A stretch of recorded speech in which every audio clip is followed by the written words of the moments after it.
भैया जी कैंट में आपका एक बार फिर स्वागत है। बातचीत के सिलसिले को जोड़ने के लिए एक बार फिर मैं हाजिर हूं और बातचीत का सिलसिला जो आज शुरू होना, कल अर्थव्यवस्था पे बात थी, रोजगार पे थी, नौकरियों पे थी, तमाम सारी बातचीत थी।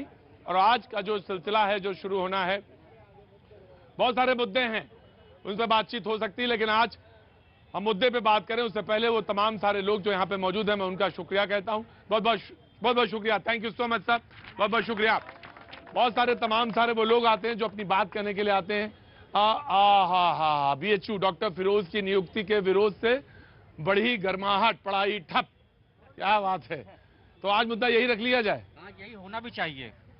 मुझे इतना दर्द हो रहा है कि डॉक्टर फिरोज कितना अपने आप को पीड़ित और दर्द से भरा हुआ महसूस कर रहे होंगे। डॉक्टर फिरोज जो कि BHU में हैं और संस्कृत पढ़ाते हैं और उनको लेकर तमाम हो हल्ला पूरे देश में मचा हुआ है।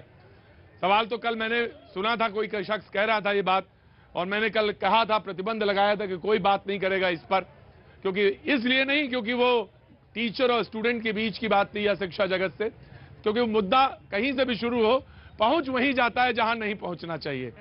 आप सारे लोग जानते हैं कि कहां पहुंच जाता है। इसीलिए मैंने कल कहा था कि इस पर बात नहीं होगी, क्योंकि रोजी रोजगार और तमाम अर्थव्यवस्था पे बात थी।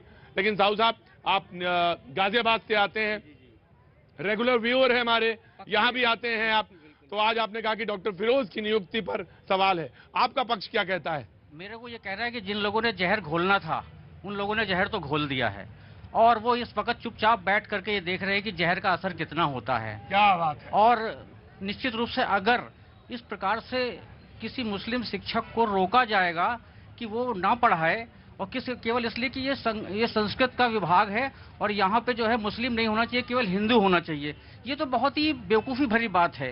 और जो लोग भी ऐसा कर रहे हैं उनको जो है लानत होनी चाहिए और सरकार को सख्त कदम उठाना चाहिए ऐसे लोगों के खिलाफ। सरकार को सख्त कदम उठाना चाहिए। संस्कृत क्या सिर्फ हिंदू ही पढ़ाएगा? हिंदू नहीं, मुसलमान नहीं पढ़ा सकते? अगर वो प्रोफेसर, वैसे मैं तमाम सारे लोगों को जानता हूं जिन्होंने बड़े योग्य संस्कृत विज्ञ हैं और इन्होंने संस्कृत में बड़ा अच्छा काम भी किया है, स्कॉलर्स हैं।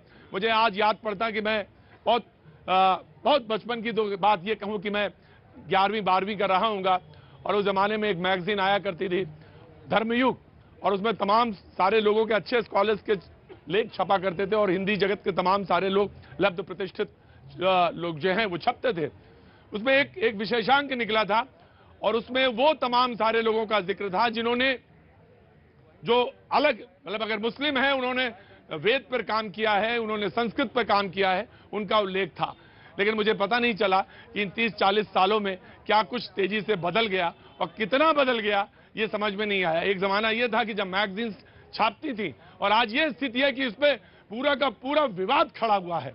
एक कोना इधर, एक कोना उधर, तमाम सारे लोग। जी बड़ी बेतुकी बात है। धर्म के नाम पे आप किसी को, विद्वान को, उसकी विद्वता को गलत ठहराएंगे, बड़ी गलत बात। मेरा नेटिव प्लेस अलीगढ़ है। MU में कई सारे मेरे रिश्तेदार हैं जो हिंदू होते हुए प्रोफेसर हैं, और लड़के बड़ी इज्जत करते हैं उनकी, और ये अलीगढ़ के दंगे बड़े विश्व प्रसिद्ध हैं।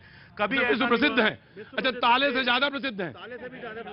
एक बात अजब है भाई। जी मैं आया जी। मैं इन दोनों दर्शकों की बात से बिल्कुल सहमत नहीं हूं। जमाना बदल गया है, ठीक है, हमने रसखान को भी सुना है, रहीम को भी सुना है, कबीर को भी सुना है, लेकिन आज की डेट में कोई हिंदू किसी मदरसे में अगर पढ़ाए तो उसको कलमा पढ़ने के लिए मजबूर किया जाएगा।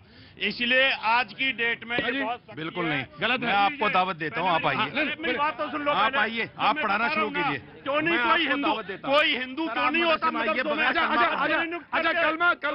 कलमा तो यही हुआ कि ला इलाहा इल्लल्लाह मुहम्मद रसूलुल्लाह, यही तो हुआ।